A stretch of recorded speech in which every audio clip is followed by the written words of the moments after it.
and welcome back to part 3 of the podcast and the final part of the 3-part series. Now, I really hope you enjoyed this little series that I've been doing. Like I said beforehand, it was a full episode that I split into 3 parts because it was an hour and a half. So I really hope you enjoyed this podcast series, like I said beforehand, with me and Aaron. I'll maybe be doing some more collaborations with Aaron in the future. I'm not too sure, but we'll have to see. Thank you so much for listening, and we'll start off talking about my diagnosis.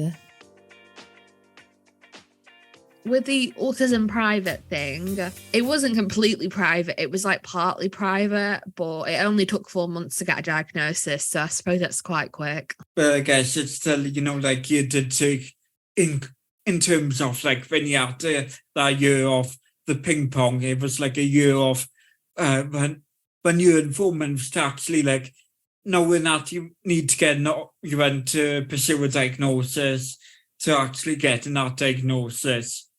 And like since like I can't remember like my own diagnosis because I was like 10, and like it's like who remembers like a couple hours of your day when you were 10 like in a room getting diagnosed. So what was your experience of like being in an actual assessment, and what type of things was it like when you were in the assessment room getting assessed for autism? What was the things like you had to do and they were like asking you about?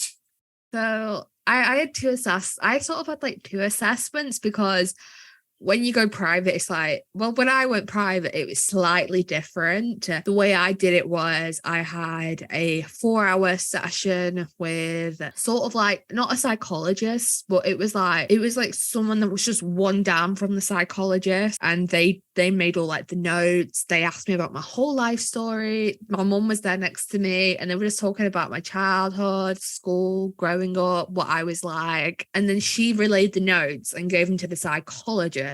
And then about a month later, I had a chat with the psychologist, and he went through the notes, and then he was like, yes, I can see you have dyspraxia. Autism. Sorry.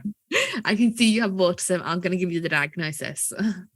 Well, like, I guess there was maybe like when you're having an adult diagnosis, I think there was like certain things that may have had to do like, whether it was like reading things and like doing different, like I think there was an element of task. So I guess when you like an adult going private, there's more of like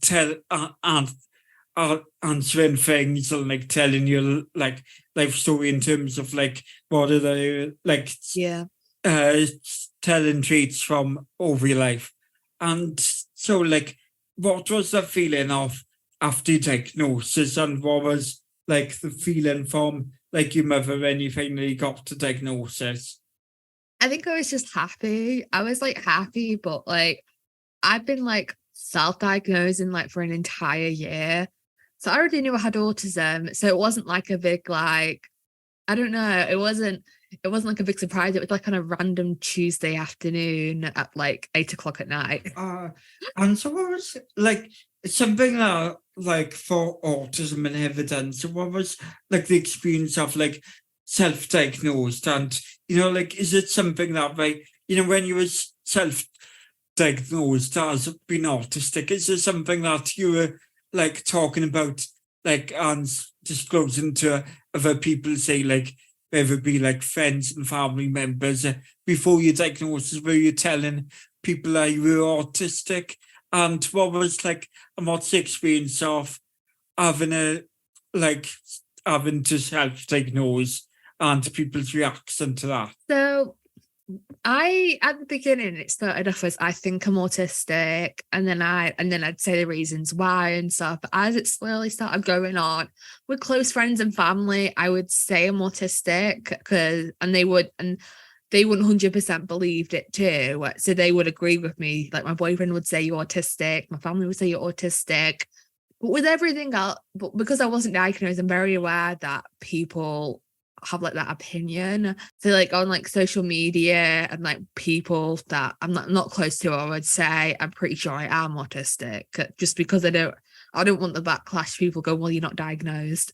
Yeah. Like, yeah, I don't mean like people, like in terms of like how you, like if you mentioned it on like, on your social media accounts, sometimes it can spark a more negative reaction, or like some people may question things a bit more, and that's relevant to the ask about people's reactions. But it's like that's some kind of thing that if you know you're autistic, like you don't need to have a diagnosis to prove that you are to other people, and you shouldn't have that. So it's like out like from like self-diagnosis, and what was things that you entered from pursuing a diagnosis as to from self-diagnosis, and what did you find of like was your purpose and value of like getting a diagnosis could give you that self-diagnosing couldn't? I think to give me reassurance. Also, not having a diagnosis held me back in so many ways. For example, I couldn't get support at university because for some reason my dyspraxia wasn't enough, because I didn't have, I don't know, the documentation wasn't right. So I wasn't getting 100% of the support at university. So I'm going back to uni. So having this autism diagnosis has like allowed me to get like the support that I need. I can get financial support at university, which for my disability, which I couldn't get beforehand. I think it just helps me just feel like reassurance that because I didn't really need much reassurance, because I was pretty aware that I did have dyspraxia, and growing up, the support I got with dyspraxia catered a lot for autism anyway. So I know a lot of people like saying, oh, I'm mourning the loss of the support I could have had, but I don't think that really applies to me as such. Yeah, because I guess that probably like when you got diagnosed, it's like happy that you got it, and just like, I guess, focusing on the here and now, and also like the near picture of like what that diagnosis can give you. Because like I think it's that thing that I guess why people still value a diagnosis and really pursue a diagnosis beyond self-diagnosing is, as you say, that thing of getting the support in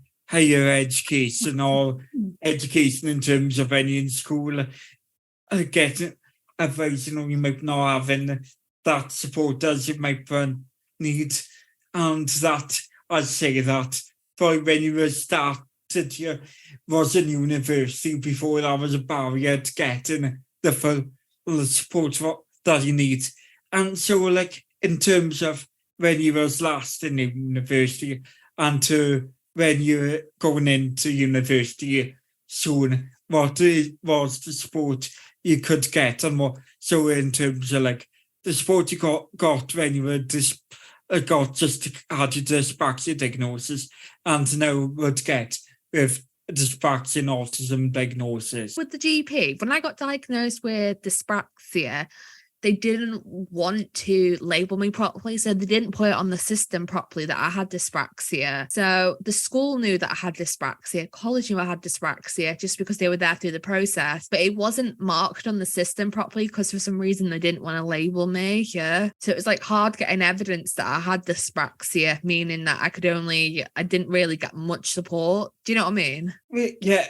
I guess it's when it was like abnormalities in the system that I guess maybe it's something that maybe was internalized ableism within your doctor's practice, that it's something that I never heard of or experienced, and I hope that isn't a common thing that people who are dyspraxic yes, they may probably logged in with the like education and psychiatrists, and like the honor like statement in school and in terms of what the school system logs as, but never heard of it like logged into a like health system with like your doctor say logging in that you got diagnosed just because they didn't want to give you a label as that seems quite problematic. I got extra time in university because I had an assessment for dyslexia, which I had an assessment for dyslexia for some reason, which showed that I was a little bit, it showed I had high traits of dyslexia. So I got extra time on the basis of dyslexia, which is weird anyway. Yeah, so like I guess, are you dyslexic then? I haven't got diagnosed with dyslexia, but I think I do have dyslexia, but I've not got a diagnosis. So possibly then. Yeah. Yeah, like I think I don't know whether I might have like had an assessment of that, but like don't have dyslexia such, but like visual processing things out sometimes can make like reading difficult as like it's something that big chunks of work in like university when I did only 5 weeks of it, that the amount of reading that you would have to do it seemed super daunting. My first year in university, I had limited support other than my dyslexia thing, which got me the extra time. But because my autism diagnosis, I'm like going back and I'm doing things properly this time, and I'm getting a disability student allowance, and I'm going to like get all the equipment in place. I'm going to like get like a mentor. I'm going to get a proofread person. So I suppose my autism diagnosis has helped me where even I don't really need to prove my dyspraxia anymore because of the autism diagnosis. At least that's quite helpful because like I wouldn't know that, you would have as much of support in terms of like, as you say, the proofread and, the stuff that you said with in terms of support in the education with or like an autism diagnosis, like, and I know like I found that there was like a delay in terms of getting like my full support in university, but with university without like disability support assessment and the full document of what support you would have in place, that must have been quite a difficult thing to do university in the first time around. So how did you fare when you did university in the first time? I found it a little bit tricky, but it wasn't too bad because most of my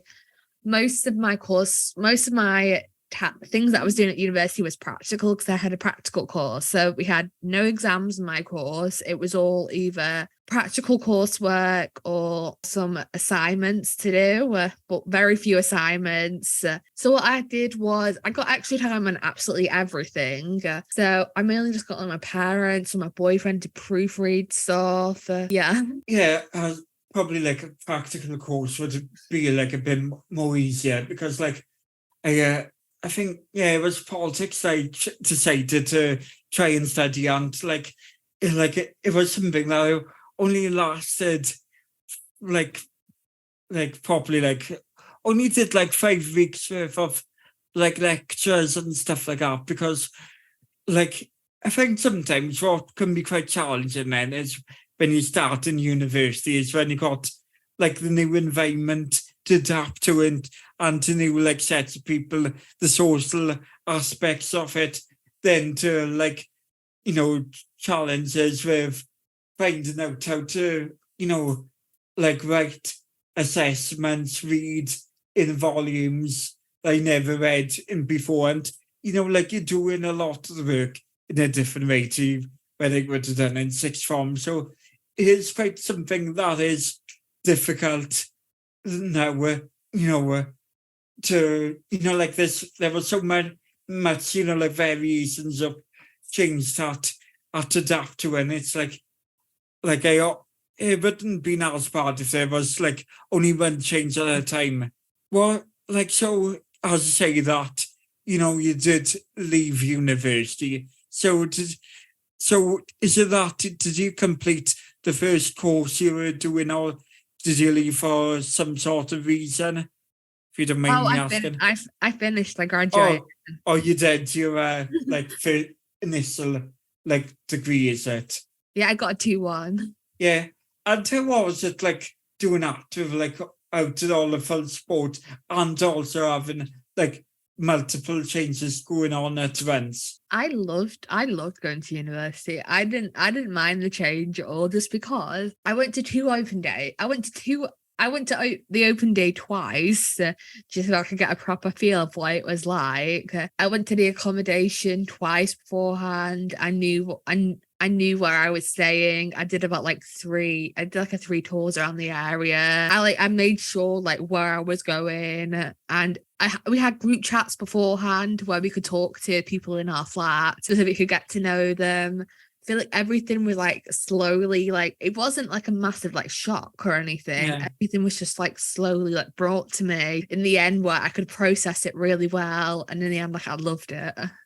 Anyway, do you find that, being late diagnosed, being autistic, as if you were diagnosed later on in life, do you think that's given you a bit more resilience and given you a bit more like skills, or like in a way of like has made it easier to handle certain changes or a lot of changes at once? Yes and no. Like for me, like I can cope with the bigger changes better than the smaller changes.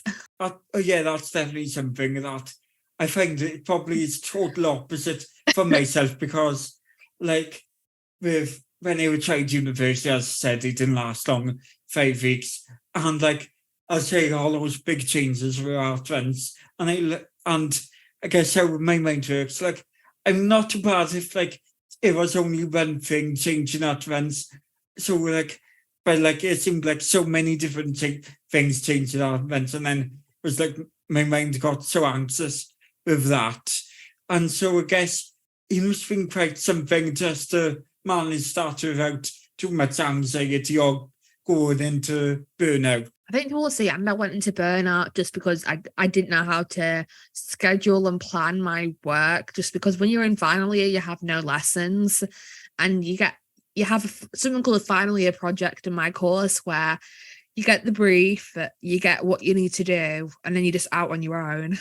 Yeah, as you said, like as we were discussing when we were doing like planning for this podcast, as you say, you did a TV and radio course, so like a media course. As I said, that's a lot more practical, and they assuming that since course like that, well, media, TV and radio, I guess for your final year project, you was focusing probably more on different radio and TV projects. So like a wider extended piece of like segments that I guess would make up your like dissertation, your project, really. Well, and my final year project started in February and it ended in June. So it was like 5 months, and it wasn't really, the actual work wasn't really that hard. But basically, I had to create a radio drama, so I had to research it, script it out, to cast it, edit it, record it. But I think I just really struggled how long to do on the task. So it's something that I thought should take about a couple of days. Other people were taking like a week to do because they knew it was draining, but I didn't initially know it was draining. I just wanted to get it done quickly. And when I wasn't getting it done quickly, I would just try even harder and not take breaks, which would lead into burnout. Yeah. I guess it's one of those things that maybe like probably since that you maybe not like certain sport in it, I guess with time management and knowing how to like organize the time around that. I guess it was that thing of like, I guess not knowing how to plan things out as way to allow yourself not to be overwhelmed by the task in hand. Like I'll say that with doing it, like as I said, the read jam, and then you had the thing of like working out the script, and then I guess working out, how to edit, produce it, then to get any cast right.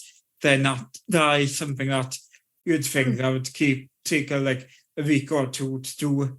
And you said you had a period of burnout. Is it the case that you haven't had long, extended periods of burnout? It really depended on how long the burnout lasted for, really. Yeah, so Like, sometimes it'd be long, sometimes it'd be short. I know if I was in like mega burnout, it like makes me ill, like physically like ill, like it cause like laryngitis, like a cough. I feel like I've got a cold. That's how like bad burnout would be. yeah, I guess it's like, I guess it's something of how you, I guess, exhaustion on how autism burnout can link into your physical health.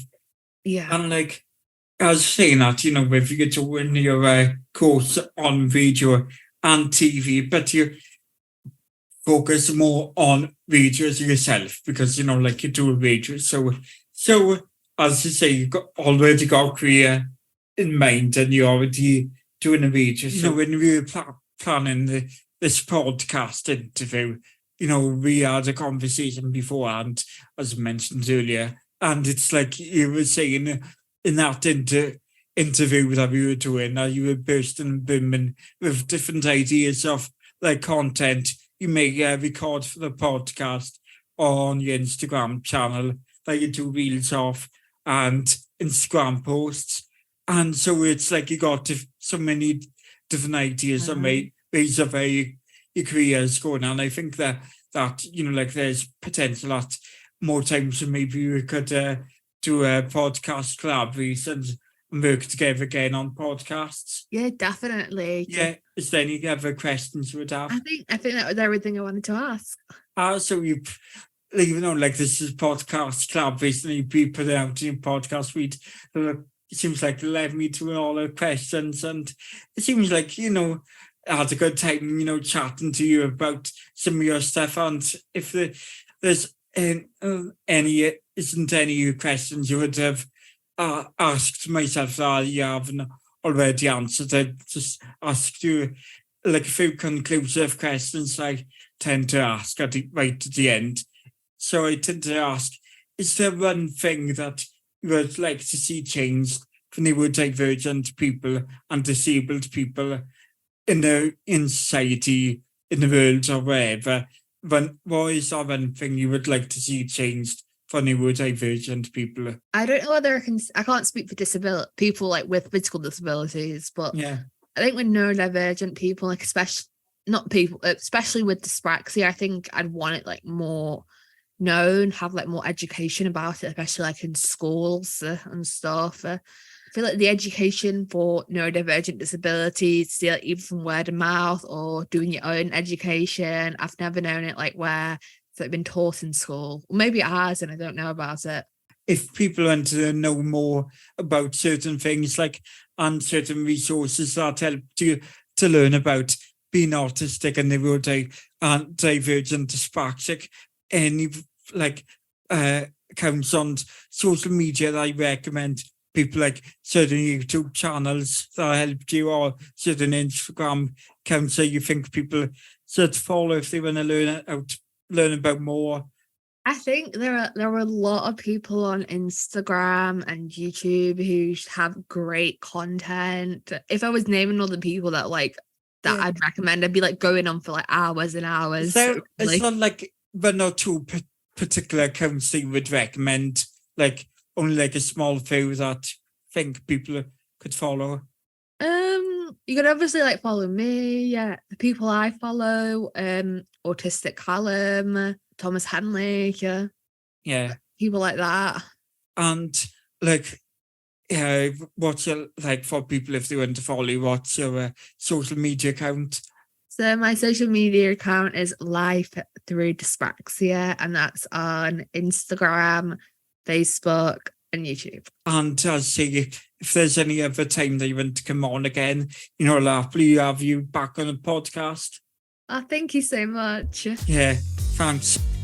So I think that's the end of the podcast. Like I said beforehand, thank you so much for listening to this 3-parter series. We'll be back next week, I think, with a bonus episode. Yes, a bonus episode talking about one of my interviewees from the Cat Radio. They're all disability themes or themes that are relating to needing extra support or just needing extra help in some way or another. So they're all related to this podcast channel. But yeah, so stay tuned next week to listen to that. And I'd love it if you could subscribe to this podcast, subscribe to my Instagram, follow me on YouTube, Facebook. It's all live through Dyspraxia on there. And this podcast is Let's Talk Disability. And I'd love it if you could let me know what your favourite thing about this podcast is. And if you want, give me a 5-star. I've only got 2 5-stars so far, so I'd love it if I could have some more. No worries if not, but I'd love it. So I'll see you next week for another bonus episode. See you then. Bye.